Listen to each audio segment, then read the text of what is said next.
All right, how should we start this off? I don't really know how to begin. You said you were leading. Lead. All right.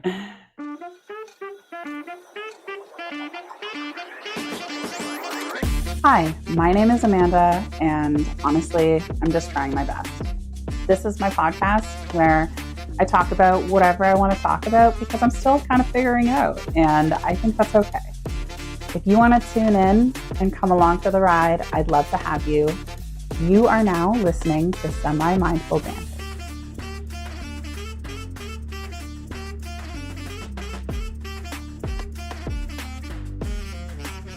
Hey, I'm Amanda. Welcome to Semi-Mindful Banter. This is a podcast where I don't really know what I'm doing, but I do it anyways, and I talk about it anyways. So, yeah, that's me. I have a very, very special guest today. It is my boyfriend / partner, because I feel like boyfriend is a little too juvenile. We've been together for 4 years now? Yeah. Yeah, so we just celebrated our 4-year anniversary, and I feel like partner is a little bit more accurate than boyfriend, considering we live together and all that. So my partner, Patrick, Hi, I'm Patrick. he's a little shy. So I wanted to tell you, I started using Bumble BFF again. Right. So I was today matching, and this always happens to me. I'll look at a girl on Bumble BFF and I'll be like, I don't think she wants to be my friend. Like, I think she's too cool for me. I don't think she'd want to be my friend. And I'll swipe left, and then a little thing will come up in the corner and it'll be like, you missed a potential match. Like, a fucking course. A fucking course. I think she's too cool for me, and she actually wants to talk to me. And then there's so many girls that I think are too cool for me on the same wavelength that I actually do swipe right to. You know what I mean? And they don't match with me. You have to have high confidence. I know. And it's always the ones I swipe left on that is like, you missed a potential match. And Bumble does not give you any grace. They need your money, apparently, to pay for all those ads they have on TV now. I've been talking to a girl a little bit who her favorite comedian is John Mulaney. Just like us, babe. Sitting on the bench. Sitting on the bench. I was sitting over on the bench.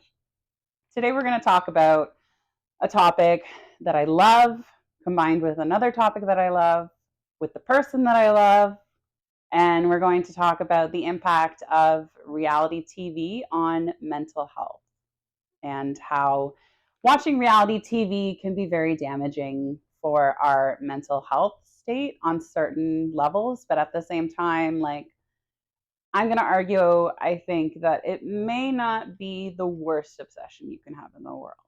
No. The worst addiction you can have in the world. There's many things you can be addicted to, and having a reality TV addiction is not a bad one. But we're gonna talk about that a little later. I want to preface this by saying how relevant that reality TV is in my life. Like, reality TV is very relevant to my life. You know this. It's relevant in your life too. We live together.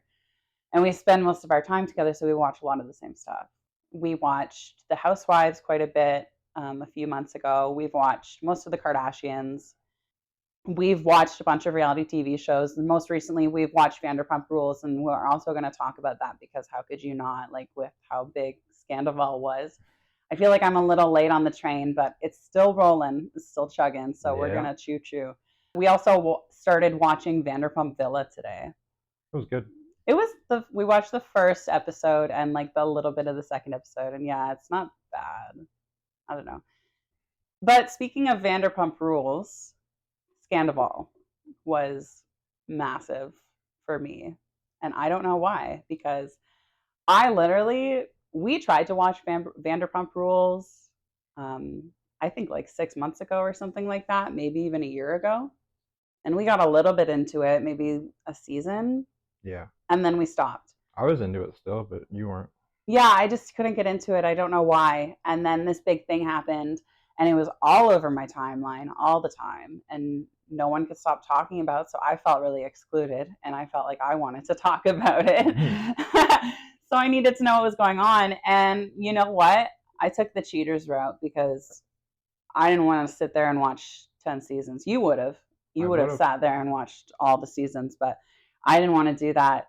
And we just watched like a select number of episodes selected by Bravo in this article about the best episodes to watch leading up. So we had all the backstory, and I think it was helpful because we got a good look. Yeah. I do want to watch from the beginning. But even though I never watched the show and I only watched a select number of episodes, probably like 20 episodes of the whole series? Yeah. Maybe like a season's worth of episodes. I was screaming at my TV when yes, you were. like I was screaming when Tom and Ariana were talking. And then Raquel, whatever the fuck her name is. It's Rachel. It's Rachel. She when she's like, I love you. Yeah. Rachel, I love you. Don't come at me. Please don't sue me. What else did I want to say about it? I wanted to say about how crazy it is that Ariana's like become the new star of our generation. The queen bee. She's the new Regina George. Yeah. Holy cow. Like, I was seeing, I didn't see it as much as I'm seeing it now, just in the past day. A lot of stuff about her. Apparently, she like took out this loan to buy a new home. Yeah. And this like $80,000 loan to buy a like $1.7 million home. It's like, and then Tom's like, she's fighting for the house out of spite. It's just messy. And I saw a little bit of a clip of her dancing on Dancing with the Stars, and she just looks like I'm trying to find the word to say without being too offensive, like, or being too mean, but she kind of looked like she was really trying. Good for her. You know what I mean? Good for her. Didn't she win? I think she won. I don't know. I don't know. Clue. I think I heard that she won. I could be totally wrong, but if she won, good for her. Sheena's rolling. Sheena's not happy. Not a happy camper. Bravo for April Fool's put out that Sheena got Dancing with the Stars, and I hope to God that she was in on it, because if not, that's mean. That's so mean. Like, honestly. So because of us getting so like obsessed, well, more namely me getting so obsessed with this like reality TV thing recently. Yeah. I used to hate it. Well, I totally brought you into it, and there's certain shows that you're not into, but basically watched everything I've asked you to watch with me. Yeah. What has been something that has really stood out to you? What has been one of the shows that has really stood out to you that we've watched? Besides Vanderpump, because that's most stuck in your mind. The Bad Girls Club. Bad Girls Club. Me and Patrick, when we first got together 4 years ago, I was like on a Bad Girls Club kick, right? Like, yeah. I was totally into it, and I had just gotten Hey You or something like that. So every morning I would stay at his house, and every morning when we got up, it was COVID, so there was nothing for us to do. So we'd sit and watch Bad Girls Club. Yep. We watched the whole series. No, like not the last like few seasons. Yeah. I wanted to ask if you think reality TV is healthy or toxic, or possibly neither. What's your opinion on that? I think it can be toxic for young girls. Yeah. And boys. Other than that, no. I think it can be really toxic for everybody, and at the same time, like I was saying at the beginning, when it comes to addictions and obsessions, it's not the worst thing to be addicted to. There's many other things you could be addicted to that absolutely are bad. Yeah. And if I had a choice, I'd rather be addicted to reality TV than drugs, but that's a big comparison. It is, yeah. That's a little lopsided. Big question, I guess, is how does reality TV portray mental health? And we've seen a lot of different portrayals of different mental health issues on different shows. Yeah. On the same wavelength as Bad Girls Club, some of the portrayals that they have shown on that show of the girls have just been wild. Some of the edits of the girls that they do to make them seem a certain way, and it's like you don't know actually if that girl's actually like that. And if you don't know what Bad Girls Club is, it's a show where they put like 7 girls in a house in like a party city, and they put them in a house, and they basically go to clubs each night and party, and then come back to the house drunk and fight. It's like Fight Club for girls. Fight Club for girls who like to get drunk and go to the club and show their underwear. Yeah. We've seen a lot of that, or maybe even show less than the underwear. But it's really sad seeing some of the things that come out of shows like that. Like, we always feel bad about this one girl from season 3. Rest in peace, R.I.P. Boston. I forget how she died. Was it an overdose? Yeah. Yeah. So she overdosed. And now that we know that and we look back at the show, knowing she had probably addiction issues at the time and she was struggling with that, seeing her anger, it's like, very understandable. Yeah, very telling. I remember they called the episode the Boston Tea Party, where she throws the tea kettle. And it's like all that anger just was, she was very angry. And I think a lot of the girls that go on that show are very angry. I agree. But I can relate to that. Like, I have anger, like I totally lose my shit sometimes, and I'm not proud of that. But I don't think I don't. What? I don't. Oh yeah, you don't. Yeah, okay. But I don't think I could ever go on Bad Girls Club and like beat a girl up. No. Yeah. I think I'm a little too soft for that. You are. Thanks for the vote of confidence. I know who I'm not asking to come to the Fight Club with me. That's a good as my thing. Supporter. It's a good thing. Another example, Rachel's wellness day on VPR.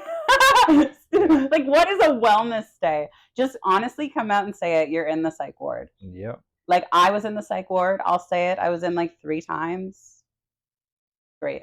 I've probably like extended like a combined stay at the psych ward is like close to 3 months total, which isn't that long, but still long enough.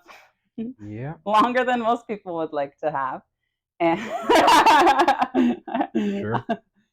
And I just wish that they would just be honest and just say that like she's in the psych ward and she's having a hard time because of all the pressure.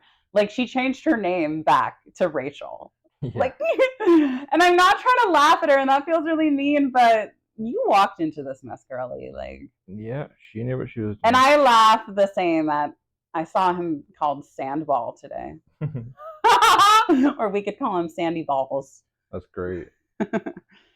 Another one is Erica Jane's alcoholism on the Housewives of Beverly Hills, that storyline. Oh my God. When really she was just going through a hard time and taking some new medication that she was not used to, and probably drinking the same amount that she was drinking before, but because she was on like new medications, it just wasn't. Yeah, it wasn't going well. Yeah. And she like was portrayed as this alcoholic, and all the other women were totally up her ass about it. Even though they're the same. I know, they all do the same thing. Theirs is just under control, or they like pop pills instead.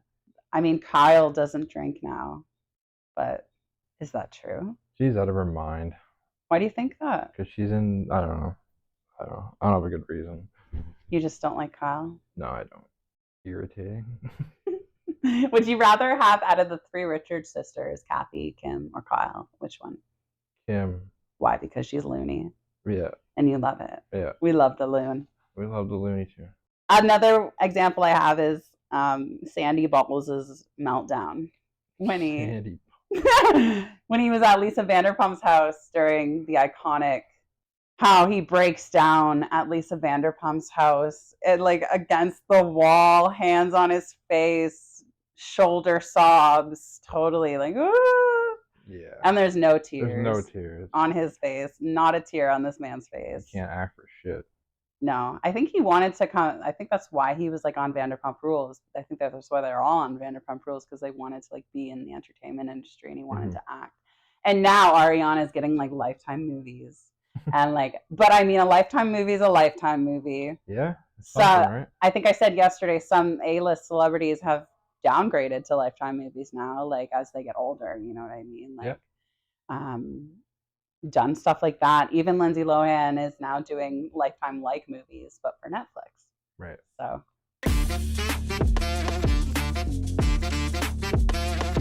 self-image on reality TV. So the question I have written down is, why are all the stewards on Below Deck super fucking hot? Why are they all supermodels? Come on now, let's be real. They do that on purpose. Sex sells. Yep, you're right. And on this new Vanderpump Villa show, it's the same kind of concept, just in a villa. And they're all like young and hot, and yep. Like the acting or the entertainment industry doesn't have space for people older than 30. That's true. There's no space. And that sucks. I heard something about someone saying that you should only follow people that are your age or older. And like this 30-year-old was only following people who were 50 and older and just getting influence from them. So I guess that's a different viewpoint and getting a different kind of wisdom. Yeah. But I mean, that's next week's episode. So also, the obsessions with beauty and perfection on the Housewives series is like, I find with each Housewives series, depending on where they are, there's a different kind of obsession with beauty and perfection. Yeah. With Salt Lake City, it's very plastic surgery, Botox oriented because of Heather's like Beauty Lab. It's like that whole show is a promotion for Beauty Lab and laser. Yeah. Which, by the way, I know you don't know. Beauty Lab and Laser is suing Monica. Why? For her like owing them money for getting treatments there under like a bunch of different names and then not paying them. That girl, man.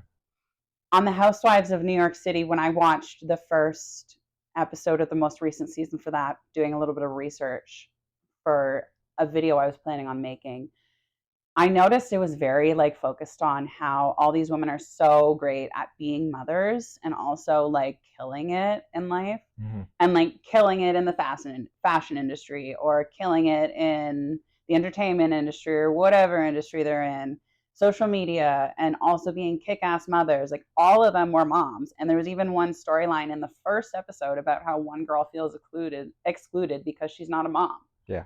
So it's like that one's about like the beauty of motherhood, you know? It's like all these different types of beauty in Atlanta, just the beauty of the South. Yeah. I guess. That one, they tried to do that with Dallas. You never saw that one. No, I didn't. But that one was a little too much the beauty of the South. A little too South. I can imagine. Yeah. I think it had 2 seasons. I tried to watch it with my mom because we wanted to watch something like when I was at her house one time. And like in one of the episodes, they're at like this fancy party and someone has a fake like piece of shit and puts it on someone's chair. That's hilarious. And like another one, the theme was like creative hat or something like that. And she made like a garden hat or something with like shit on it. What the fuck?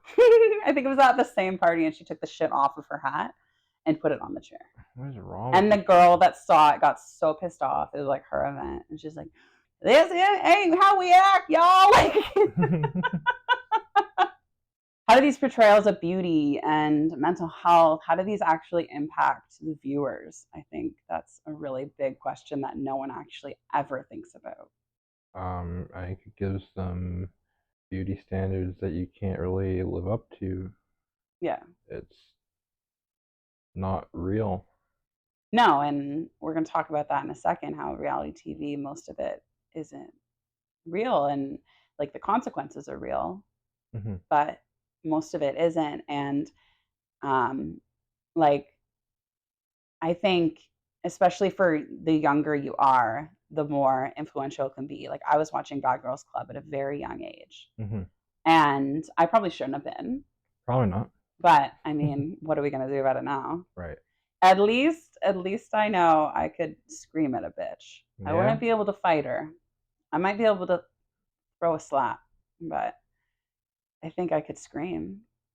I'm sure you could. I'm sure I could come up with some nasty words.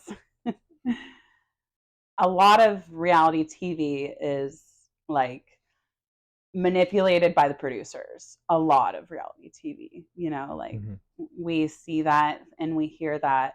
And it's manipulated in the sense that they set up these situations. you know? Yeah. They set up situations for like Lala to go have juice with Schwartz, like so random.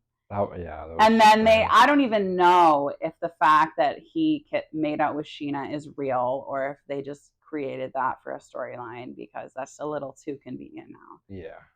But that's just so random. And so, like, they set up those situations and then they just hit gold every once in a while when something like Scandival happens, when some real life happens in the midst of all the fake. Mm-hmm. And then the consequences are just catastrophic. Yep. You know, the consequences of Scandival for some people was really huge. And, like, for all of them, except Ariana hasn't felt her consequences, but Yeah, I know she's only had success. She will feel her consequences. Hopefully. She's on her high horse. She's getting sued. Rachel's suing her too, and Tom. Oh, that's not going to go anywhere. Like she's suing Tom, Ariana, and then I'm pretty sure in the dues she's mentioned like Andy Cohen and Bravo.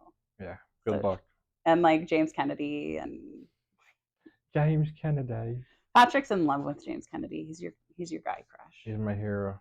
He's your hero. You wish you could be James Kennedy. I don't know about that. But... I found a stat from 2012 when I was like writing down some notes for this episode. And it said that in 2012, 50% of teen girls thought that reality TV was like 100% real, no script, no nothing. And I was one of those girls. And for the longest time, I still thought that reality TV was real, like, because a lot of it, like, there's parts of it that are real, you know, like I said, they'll set up these situations, but they're not going to script the whole conversation. But they do script, like, they plant bugs in people's ear. I think about shows like Bad Girls Club, where they like give gossip to the girls and I can only imagine. Dispense information.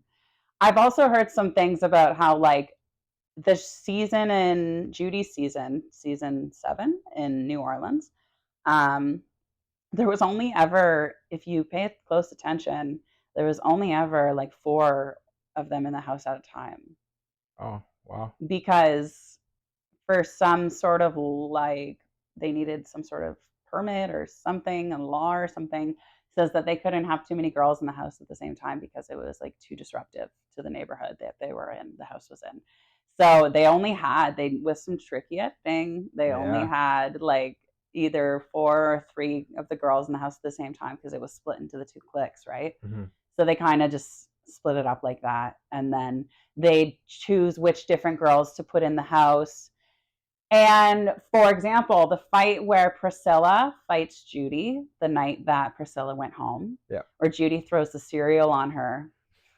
It's great. It's iconic. And anyways, remember how they kept saying that Shelly was sleeping and they kept showing Shelly and she was in bed? She wasn't there. Oh, wow. Because if Shelly was there, I think we know damn well Shelly was like, would stand up for Priscilla. They were close. Yeah. I don't see why, and I never got why she wouldn't go and hear all the commotion going on. They're screaming bloody murder and throwing chairs, and she wouldn't hear like all the commotion, and she's just sleeping in bed. How drunk are you? But no, she wasn't there, and it was just tricky editing to make it look like she was there because they'd have to have a reason as to why Shelly wasn't involved in the fight. Yeah. You know? Yeah. It's stuff like that. Awesome editing. It is awesome editing. And then they really failed with the editing when they got to the later seasons. And every time there was a fight, there'd be like a dubstep remix and like the pop art edit. Like,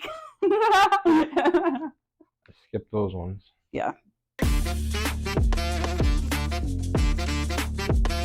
So I guess just to finish it up, I just want to ask a final question. How do you think the media you consume affects your mental health? Probably not very positive, if I had to guess. No. And I think I want to ask that question to the listeners too, and want you to ask yourself, how does the media that you consume affect your mental health? Because I did a video essay on it on YouTube, if you want to watch that, but it basically talks about how we try to find our identity on social media and through media, you know? Mm-hmm. I actually today unfollowed everybody on my Instagram account. Everybody. I'm following no one now because I want to figure out who I am in terms of like my social image. I'm trying to come back with a social image on social media and all this stuff. And I want to figure out who I am. I don't want to have to rely on all these other people's influences. Mm-hmm. So I just want to consume less. And that's not the first time I've heard that recently about consuming less media. Like, as much as I love pop culture and all this stuff, like, I listened to a podcast. Rachel Gibler was talking about how one of her things that she did, I can't remember how long the amount of time was. She literally consumed nothing. Oh, wow. She didn't read books. She didn't watch TV. She didn't go on the internet. She didn't go on social media.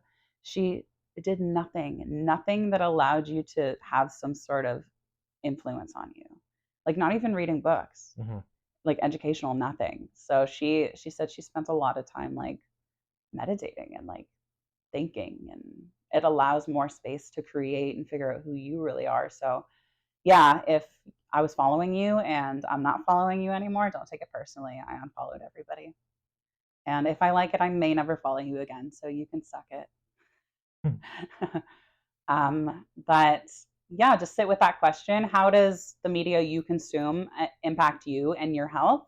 And I think we're going to talk about that next week in our next episode, because I want to talk about how media, or more so media mindfulness, and how to be mindful of all of the media we consume and little tricks we can do to not consume as much. Maybe like unfollowing everyone because you want to find yourself. Mm-hmm. But I'm going to leave it there. Patrick, is there anything you want to say? I'm guessing not. Nope. I know you will. You do. Thank you for being on my podcast. You're welcome. I want to have you come back, and hopefully next time we'll have a little more liveliness. Yep. You just need to warm up. Yeah. But I appreciate you coming on, and I think this was fun. I think we got a good one here. Mm-hmm. If you're listening, please follow this podcast if you're listening to it on Spotify, or if you're listening to it on YouTube. I'd love to have you as a subscriber, anyone as a supporter. We're going to create our little community here, and it's going to be super cute, super awesome. Team kick-ass. I love you if you've made it this far. We're very close now. We've made it to the next level. Thanks for listening. Bye. Thanks for listening to Semi-Mindful Banter. This podcast was created and produced by me, Amanda Doyle, and our theme music will be linked in the show notes. Again, thanks for watching, and we'll see you next time.